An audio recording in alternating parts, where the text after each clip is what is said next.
you in this roundtable discussion entitled Arts and Wellbeing, Livelihoods and Entrepreneurial Opportunities for Artists and Cultural Workers. We will be exploring today the potential of turning art and well-being projects into more sustainable practices, creating more permanent products and stable employment.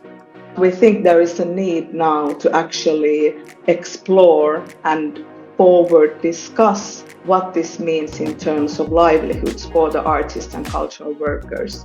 How can we actually develop more sustainable livelihoods for the artists and cultural workers? This discussion is just emerging.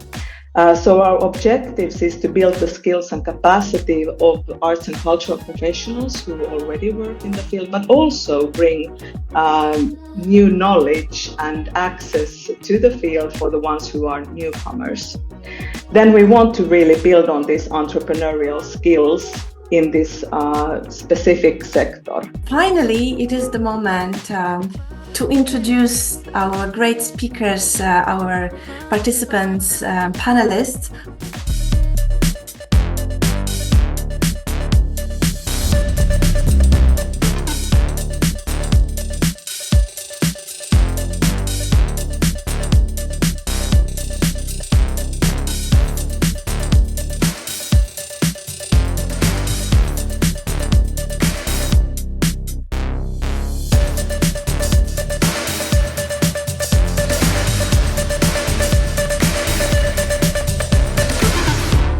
My first access point would be the artistic programming. Why, for example, in the curatorial board, there wasn't be a curator with hearing disabilities.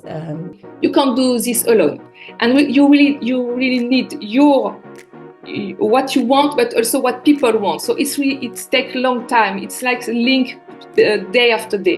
Neuroscience really support what we do. So that's something we can really also point out. And it's very unknown. It's very not really part of the culture. So one of our work was to bring this, and we are not scientists, but we can really connect the dots actually between the practice and the science-based, let's say, theory.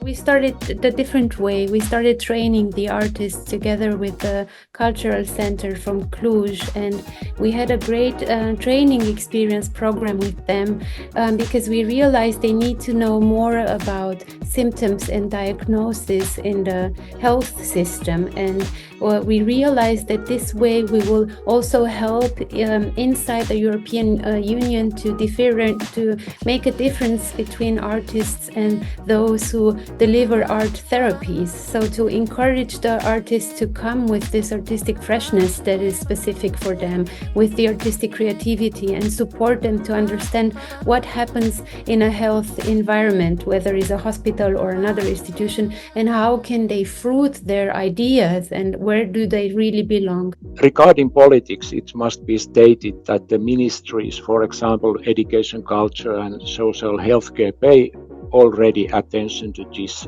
in some level. And the vision is that it's necessary to have multidisciplinary administration, for example, including the Ministry of Employment. We need a kind of startup perspective of cultural well-being industry where the well-functioning scale operating model. It's small. We need to understand this business area more wide shared and more widely scalable business. In this process, artists should not be left alone. There needs to be some kind of body to be referred that the artist can refer to in case of issues, questions, and so on. And we should also take care of the artist because the working in these environments are very difficult.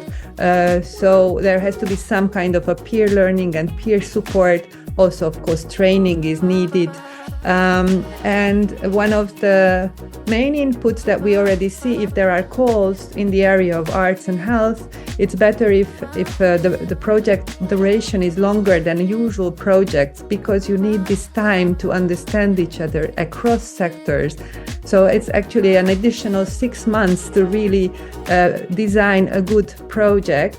And in this process, they should allow for experimentation, they should allow for failure, and also for redesigning, because sometimes you don't get it right the first time, but the second time it actually creates magic.